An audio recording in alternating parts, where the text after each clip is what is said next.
Otso eta arkumetxo. Alaine, 5 urte be.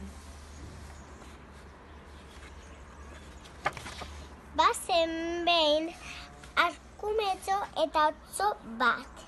Eta zen zuen tok-tok, tok-tok.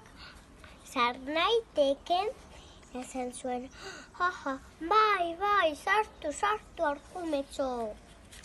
Eta esan zuen, daukat hotza, esan zuen. Eta jarri zuten onduan, eta eman zuen zanaria, eta azkar ez jan zuen, eta sotin eman zion. Bueltaka eta bueltaka eman zion. Eta bota zuen eskailetik, eta airetik eman zuen.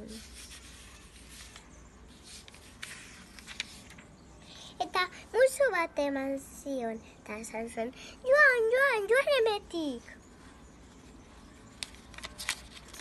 Eta triste joan zen. Eta eman zuen beroki bat, eta esan zuen, otso, utzi sartzen, eta zuen, la. Eta, edo jaten badute, edo esosten bada, edo galtzen bada, zer egin dut. Eta esan zuen, nahi duzu pixka bat sopa nirekin jan badaukat. Eta kuakua libra maitu da. Eta nahi duzu bizi nirekin, bai, eta elkarrekin jarri ziren.